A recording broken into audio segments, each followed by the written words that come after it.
one of my favorite saints, Saint Therese of Lisieux. Saint Therese was born in France in 1873. She was the youngest of 9 children.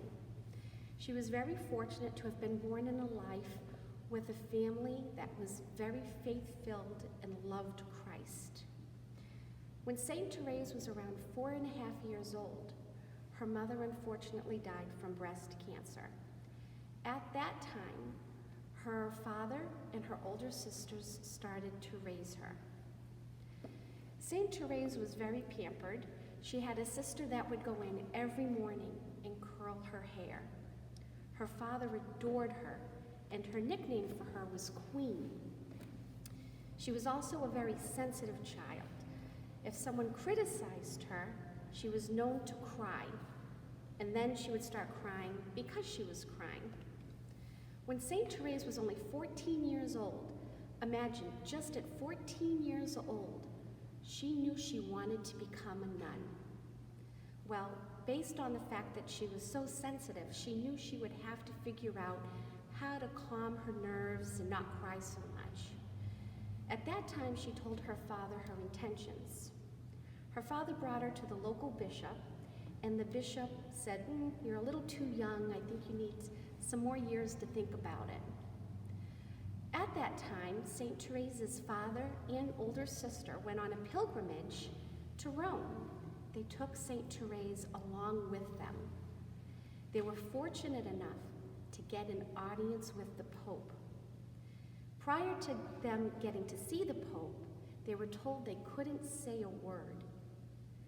Well, once Saint Therese got in front of the Pope, she couldn't help her emotions, and she started to ask him, "Please allow me to be a nun."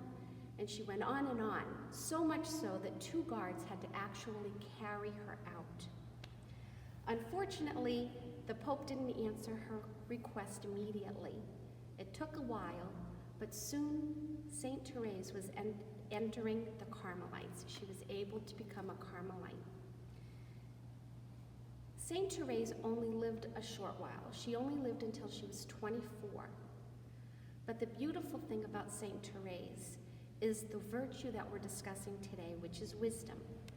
I love Saint Therese because her virtue of wisdom speaks throughout her entire life.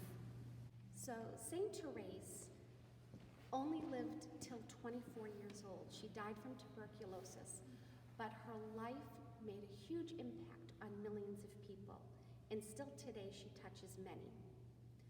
One thing that she wrote was, "Miss no single opportunity of making some small sacrifice, hereby a smiling look, thereby a kindly word, always doing the smallest right and doing it all for love."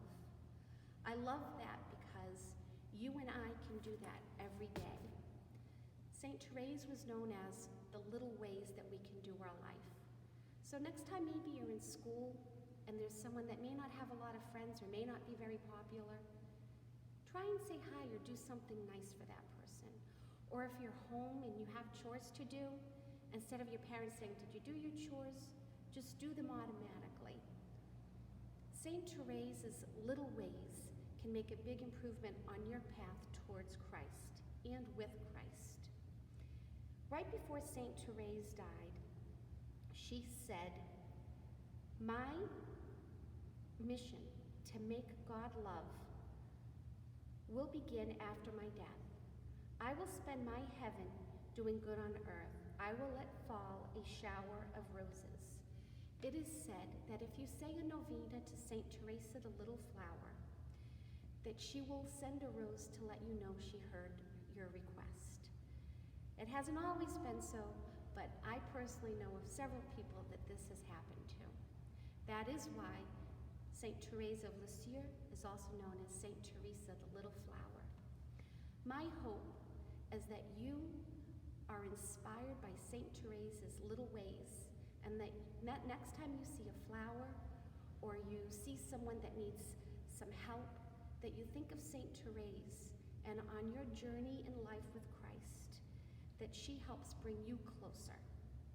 Thank you, and God bless.